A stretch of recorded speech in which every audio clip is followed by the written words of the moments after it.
Hello friends, welcome to scope computers. मैं हूं इरफान और इस वीडियो में मैं आपको आज बताऊंगा कि सीमलेस पैटर्न कैसे बनाया जाता है। कोई भी हमने क्रिएट किया हो, फ्लावर क्रिएट किए हों या अलग अलग वेरिएशन में ऑब्जेक्ट्स क्रिएट किए हों, उनको कंटिन्यूअसली रिपीटेड मैटर में कैसे फिल करना है एक सीमलेस पैटर्न बना करके, वो चीज़ हम इसमें सीखेंगे।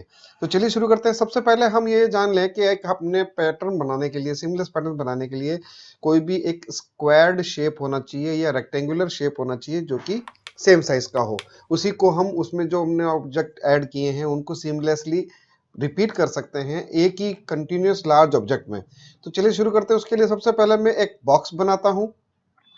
फिलहाल के लिए इसकी मैं आउटलाइन ऑन कर देता हूं, कलर चेंज कर देता हूं आउटलाइन का ब्लैक कलर, और ड्रॉ करता हूं एक ब्लॉक, एक रेक्टेंगल, और उसकी साइज ट्रांसफॉर्म पैनल की हेल्प से मैं चेंज करता हूं। जैसे मैं इसको ले लेता हूं, जैसे 5 इंचेस बाय 5 इंचेस या 6 इंचेस बाय 6 इंचेस का एक बॉक्स ले लेता हूं। ये लेने के बाद में इसको मैं लॉक कर दूंगा ताकि ये अपनी जगह से मूव ना हो। तो मैं यहां से इसको सेलेक्ट करता हूं, कंट्रोल 2 से मैं इसको लॉक कर देता हूं। अब मैं चाहता हूं, मेरे पास कुछ फ्लावर बनाए हुए हैं, मेरे खुद के क्रिएट किए हुए हैं, उनका मैं सीमलेस पैटर्न बनाना चाहता हूं, या मेरे पास कुछ क्लिप आर्ट्स हैं, उनकी हेल्प से मैं ये चीज बनाना चाहता हूं पैटर्न। तो उसके लिए हमें कुछ क्लिप आर्ट्स की आवश्यकता होगी या हमने जो बनाया है उनकी जरूरत होगी। तो चलिए मैं फिलहाल के लिए ये करता हूं कि जो मैंने नेट से क्लिप आर्ट डाउनलोड किए हैं एज ए फ्लावर आइकन, उन फ्लावर्स को ऐसा पैटर्न मैं सेट कर देता हूं कि जब भी कोई नया ऑब्जेक्ट बनाए उसमें फिल करें तो वो सीमलेसली उसमें फिल हो जाए। तो चलिए उसके लिए मैंने कुछ डाउनलोड कर रखे हैं, जैसे फाइल बना रखी है मैंने। इसमें कुछ ये ऑब्जेक्ट्स हैं, इन ऑब्जेक्ट्स को मैं सीमलेसली रिपीट, अभी जैसे इनको मैं ऐसे जमाया हुआ है, अगर इनको मैं रिपीट करता हूं तो उस वे में नहीं आएंगे, दूसरा साइज फाइल की जो है काफी बड़ी बन जाएगी। तो इनको हम सीमलेस पैटर्न में एज ए सिंगल ऑब्जेक्ट भी फिल कर सकते हैं, एज ए कलर की तरह फिल कर सकते हैं। तो चलिए मैं जैसे कुछ ऑब्जेक्ट्स ले लेता हूं, जैसे एक ये ले लिया, इसको कॉपी पेस्ट करके वहां ले जाएंगे। भी इसको सेलेक्ट किया, फिर इसको सेलेक्ट किया, ये ले लेता हूं, ये ले लेता हूं, यहां से ये मैंने कुछ ऑब्जेक्ट्स सेलेक्ट कर लिए।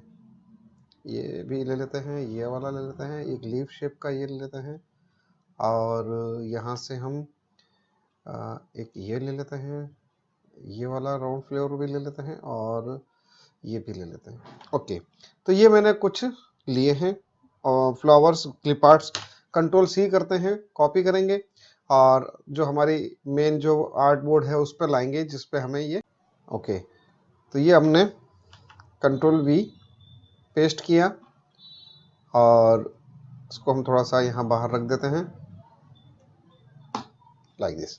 अब इसका सीमलेस पैटर्न बनाने का तरीका ये है कि एक तो बॉटम या टॉप दोनों में से कोई भी एक डिसाइड कर लीजिए, और लेफ्ट और राइट दोनों में से कोई एक साइड डिसाइड कर लीजिए। वहां हम एक बार पहले रिपीटेशन ऑब्जेक्ट फिट करेंगे या प्लेस करेंगे। तो जैसे लेफ्ट और टॉप को मैं मानता हूं कि मेरे को वहां से रिपीट करना है, तो लेफ्ट और टॉप में मैं कुछ क्लिप्स ऐड कर देता हूं, थोड़ा क्रॉस करते हुए, बाहर जाते हुए, इस बाउंडिंग बॉक्स से बिल्कुल अंदर भी नहीं रखेंगे।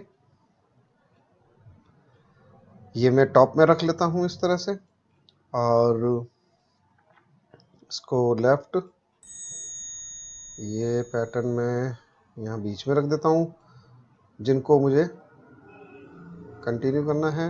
अब यहाँ पे मैंने ये रख लिया, इसी तरह से ये लीफ इधर ले लेता हूँ। बाकी जो शेप्स हैं उनको मैं यहाँ अंदर की तरफ फिट कर सकता हूँ ऐसे। तो ये छोटा बड़ा करना है, साइजिंग करनी है, ऐसे कर लेते हैं लाइक दिस। ओके, और इसको मैं यहाँ पे ये ऑब्जेक्ट में थोड़ा ऊपर की तरफ रोटेट करके लगा देता हूँ, या ये जो फ्लावर है इसको यहाँ रख देता हूँ, ये बीच में। मैं और भी ऑब्जेक्ट चाहे तो यहाँ पे ऐड कर सकता हूँ इसमें बीच वाले पैन एरिया में, जो ये वेकेंट एरिया, यहाँ पर मैं कुछ और भी ऑब्जेक्ट ला के रख सकता हूँ। तो फिलहाल के लिए मैंने ये इतने ऑब्जेक्ट यहाँ प्लेस किए हैं, इनको रिसाइजिंग करना है, रोटेशन करना है। तो यहाँ से मैं कर देता हूँ, इसको थोड़ा साइज बढ़ा देता हूँ, ये मैं रोटेट कर लेता हूँ इसको। तो ये एक मैंने तैयार किया है कि भी मेरा ये पैटर्न है जो कि मुझे कंटिन्यूसली रिपीट करना है। और इन्हीं में से मैं क्या करता हूँ, डुप्लीकेट कर देता हूँ इस ऑब्जेक्ट को, या कोई नया ऑब्जेक्ट ले लेता हूँ। वापस जाते हैं क्लिप्स में, और जो नहीं लिया है वो ऑब्जेक्ट सेलेक्ट कर लेते हैं। जैसे ये नहीं लिया, एक ये नहीं लिया, एक ये लीफ शेप नहीं लिया, और ये फ्लावर नहीं लिया। इनको मैं कॉपी करके इस फाइल में लाता हूँ और पेस्ट कर देता हूँ, और वहाँ मैं इसको एडजस्ट कर देता हूँ, कंट्रोल वी पेस्ट। और कुछ और मैंने ये लिए ताकि बीच में एक पैटर्न फिल सा दिखे। तो इसको मैं यहाँ प्लेस कर देता हूँ, ये यहाँ खाली जगह है, यहाँ रख देता हूँ, और इसको यहाँ कंटिन्यू कर लेता हूँ। और ये मैं यहाँ थोड़ा मुझे खाली लग रहा है तो इसको यहाँ फिल कर देते हैं। ये लीफ शेप को मैं यहाँ कंटिन्यू कर लेता हूँ, ये यहाँ, ओके। तो ये कुछ मैंने एडजस्टमेंट किए हैं। सेंटर में कैसे भी आप रखो उससे कोई मतलब नहीं है, मेन है टॉप और लेफ्ट, या फिर जो आपने डिसाइड किया है बॉटम और राइट, तो उसी के अकॉर्डिंग उनको रिपीटेशन मेथड में लेना होगा। अब बात आती है कि भाई कंटिन्यू कैसे होगा। तो कंटिन्यू करने के लिए मैं इनको रिपीट करता हूँ। टॉप ऑब्जेक्ट्स को बॉटम में मैं डुप्लीकेट करता हूँ, राइट क्लिक करेंगे, ट्रांसफॉर्म में मूव करते हुए डुप्लीकेट करेंगे इसको मूव में। ये ट्रांसफॉर्म का डायलॉग बॉक्स ओपन होगा। जैसा कि मैंने बताया आपको, बॉक्स जो हमने फिक्स साइज का लिया है, तो इसको यहाँ पर ये बहुत काम आता है कि भी हम इन ऑब्जेक्ट को, जो ऊपर की जो लाइन है बॉटम में भी मुझे प्लेस करनी है, लेकिन एग्जैक्ट इसी पोजीशन पे जिस पोजीशन पे ये है। तो कॉपी ऑप्शन यूज करेंगे। उससे पहले मैं हॉरिजॉन्टल वैल्यू 0 कर देता हूँ, और वर्टिकली मुझे इसको -5 +5, क्योंकि हमने टॉप रखा हुआ है तो ओनली 5 लिखेंगे। तो ये एग्जैक्ट उस डिस्टेंस पर, 5 इंच के डिस्टेंस पर इसको कॉपी करने पर प्लेस कर देगा। देखिए, अब इसको हिलाने की बिल्कुल जरूरत नहीं है, अप एंड डाउन करने की कोई जरूरत नहीं तो सारा सीक्वेंस चेंज हो जाएगा। इसी तरह से लेफ्ट साइड को हमें राइट साइड में कॉपी करते हुए इसको प्लेस करना है। तो राइट क्लिक करेंगे, सेलेक्ट करके पूरी लेफ्ट लाइन को, transform, move, define horizontal 5 inches and vertical 0, कुछ इस तरह से, एंड कॉपी करते हुए हम इसको रिपीट करेंगे। तो इस तरह से हमने ये एक तैयार किया है बैकग्राउंड के लिए। अब हम आते हैं Ctrl+Alt+2 करके इस बैकग्राउंड को, जो हमने बॉक्स बैकग्राउंड में हमने लॉक किया है आर्टबोर्ड के साथ में, उसको रिलीज करेंगे और उसमें कलर फिल करेंगे। हम यहाँ से ये कलर लेंगे, हम कोई भी कलर, लाइट कलर सा ले लेते हैं और वो फिल कर देते हैं। इसको यहाँ कलर, इस कलर पे ले आते हैं, और थोड़ा लाइट कर देता हूँ मैं यहाँ से, और भी लाइट कर सकते हैं जिससे कि दूसरे ऑब्जेक्ट हमें दिखाई दे। या इसमें स्विचेस पैनल से मैं कलर ले सकता हूँ, जैसे ये लिया, येलो लिया, और अगर इसमें भी मुझे चेंजेस करना है तो डबल क्लिक करके मैं नया कलर बना सकता हूँ। श्यान, मैजेंटा, येलो, ब्लैक के पैनल को यूज करते हुए यहाँ से मैंने लिया, इसको 100% के बजाय 25% येलो कर देता हूँ, ओके। ये एक मैंने बना लिया। इसको आउटलाइन नन करेंगे, क्योंकि ये जब रिपीट होगा तो आउटलाइन भी साथ में रिपीट करेगा, तो इस बॉक्स की आउटलाइन नन कर देंगे, ठीक है। इसी तरह अब मैं चाहता हूं कि ये एक बाउंडिंग बॉक्स बन जाए इसका। तो बाउंडिंग बॉक्स बनाने के लिए क्या करेंगे, सेलेक्ट करेंगे बैकग्राउंड बॉक्स को, Ctrl+C कॉपी करेंगे और Ctrl+V से ये पेस्ट करेगा और लास्ट लेयर पे ले जाएगा, बैकग्राउंड में सबसे लास्ट में ले जाएगा। तो ये हमने इसका एक बाउंडिंग बॉक्स बना दिया है। तो हम देखना चाहते हैं ये बाउंडिंग बॉक्स बैक में पेस्ट हुआ है या नहीं हुआ है, तो F7 करके हम लेयर पैलेट को ओपन कर लेंगे। F7 से लेयर पैलेट ओपन होगी, उस लेयर पैलेट में ये हमें बताएगा कि भी लास्ट में है ये ऑब्जेक्ट। जब हम इसको सेलेक्ट करेंगे तो इस तरह से मैंने ये लास्ट में लाया इसको, और ये देखिए, अच्छा पेस्ट नहीं किया मैंने, Ctrl+B नहीं किया है, तो मैं इसको क्या करता हूँ, Ctrl+B करता हूँ। अभी एक ही बैकग्राउंड वाला जो है हमें लेयर दिखाई दे रहा है, Ctrl+B पेस्ट। अब देखिए लास्ट में एक और हमारे पास रेक्टेंगल आ गया। अब इस रेक्टेंगल को हमें बाउंडिंग बॉक्स बनाना है, इसलिए इसका कलर नन करेंगे, कलर नन कर देंगे, यहाँ से colour none. Now switches panel open करेंगे। ये हमारा ओके हो चुका है कि भाई इसी को मुझे स्विचेस पैनल में ऐड करना है। तो यहाँ से स्विचेस पैनल ओपन करेंगे और रिपीटेशन के लिए, सीमलेस पैटर्न के लिए इसको यहाँ ड्रैग कर देंगे। ये हो गया हमारा पैटर्न का काम कंप्लीट। इसको हम उठा के साइड में रख देते हैं। नाउ मैं फिल करना चाहता हूँ इसी स्विच को जो हमने क्रिएट किया है सीमलेसली। तो एक बड़ा सा, लार्ज सा एक बड़ा ऑब्जेक्ट बनाएंगे और उसमें हम इसको फिल करके दिखाएंगे। अभी जैसे फिल करते हैं तो क्या आ रहा है, कुछ नहीं आ रहा है। कलर लेना चाहते हैं, कलर ले सकते हैं।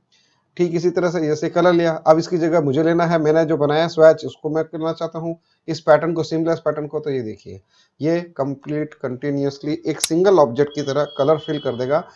हम जब बना सकते हैं बैकग्राउंड ऐसे भी क्रिएट करके बना सकते हैं, मैनुअली रिपीट करके डुप्लीकेट करके कॉपी पेस्ट करके बना सकते हैं, लेकिन उसमें क्या होगा, ऑब्जेक्ट्स इतने सारे ऑब्जेक्ट्स होने की वजह से इसकी फाइल की साइज बढ़ जाएगी, एक्सेसिंग स्लो हो जाएगा, प्रोसेसिंग इसकी स्लो हो जाएगी, सेविंग एक्सपोर्टिंग वगैरह प्रिंटिंग वगैरह। तो बेटर ये रहता है कि हम उनको सबको एक करके एक फिल पैटर्न की तरफ इसको सीमलेसली पैटर्न बना करके फिल कर सकते हैं। जब हम फिल करेंगे तो ये सिंगल ऑब्जेक्ट में एज ए फिल कलर जिस तरह से हम फिल करते हैं वैसे ये ट्रीट करेगा और इसकी फाइल साइज भी बहुत छोटी बनेगी। ये इसका फायदा है सीमलेस पैटर्न बनाने का। अब जैसे ये पैटर्न बन चुका है तो हमें इसकी जरूरत नहीं है, इस फाइल के लिए हमारे पास ये स्वैच बन चुका है। इसको हम अगर चेंजेस करना चाहें राइट क्लिक करते हैं, ट्रांसफॉर्म ऑप्शन में जाएंगे और इसमें हम करते हैं जैसे स्केल पे क्लिक कर देते हैं। स्केल पे क्लिक करने पर क्या बता रहा है, ये पूरे ऑब्जेक्ट को स्केल कर रहा है 50%। तो हम क्या करना चाहते हैं, हम करना ये चाहते हैं कि सिर्फ पैटर्न स्केल हो, ऑब्जेक्ट ना हो। ये रेक्टेंगल जो हमने 5 इंच बाई 5 इंच का बनाया ये ना हो, तो इसके लिए हम ट्रांसफॉर्म ऑब्जेक्ट पर क्लिक हटा देंगे, टिक मार्क हटा देंगे। अब ये सिर्फ ट्रांसफॉर्म करेगा किनको, पैटर्न्स को। और पैटर्न को इसमें क्या करा है 50% इसने किया हुआ है रीसाइज। और भी छोटा करना चाहे तो हम इसको छोटा कर सकते हैं, 25% मैक्सिमम हो जाएगा। 100% करते हैं, जो साइज हमने बनाया था उसी साइज में आ जाएगा। 75 में इस तरह से आ जाएगा। अब देखिए आपकी पूरा पैटर्न रिपीट हो गया और एक साथ हमने इसको यूज में ले लिया। इसे कहते हैं पैटर्न सीमलेस पैटर्न बनाना। राइट क्लिक करके हम रोटेट भी कर सकते हैं, ट्रांसफॉर्म रोटेट। इन पैटर्न्स को रिपीटेशन मोड में रोटेशन भी लिया जा सकता है, जैसे एक 180 डिग्री में जस्ट इसका अपोजिट कर दिया, मैं 45 डिग्री कर देता हूँ लाइक दिस। तो अब क्या हो रहा है, ये ट्रांसफॉर्म ऑब्जेक्ट कर रहा है, हमें करना है पैटर्न को। तो ट्रांसफॉर्म ऑब्जेक्ट में टिक मार्क हटा दीजिए, ये सारा रोटेटेड हो गया 45 डिग्री में। इसी तरह से 65 प्रीव्यू, ये देखिए। तो ये होता है सीमलेस पैटर्न बनाना और हमारे कोई भी ऑब्जेक्ट में फिल करना। जैसे हम जैसे इस सीमलेस पैटर्न को फिल करना चाहते हैं, मैंने इसको हटा दिया। सपोज कीजिए हमने कोई एक फ्री हैंड में एक ऐसा रफ कोई शेप लेता हूँ, वो बना लेता हूँ। जैसे हमने ये इस तरह से ऐसा कोई कुछ भी शेप बनाया, जैसे मान लीजिए ये मैंने इसको बनाया, इसमें फिल करना चाहते हैं तो ये मैंने ब्रश के थ्रू बनाया। तो आउटलाइन ऑन है तो देखिए आउटलाइन में वो स्वैच आ रहा है, इसको हम स्वैप कर सकते हैं, लेकिन ये इसमें नहीं आया। अब करते हैं, ये आ गया देखिए। इसमें भी कोई भी कटआउट में फिल कर सकते हैं, या आप कोई भी फैशन इलस्ट्रेशन बनाइए, कोई भी एक ह्यूमन बीइंग का एक पोर्ट्रेट बनाइए और उसके अंदर जहां जहां पर आपको फिल करना है। जैसे सपोज कीजिए मैंने एक जैसे स्कर्ट का मेरे को कुछ बनाना है, तो मैं पेन टूल से क्रिएट करूंगा पाथ बनाते हुए ऐसे।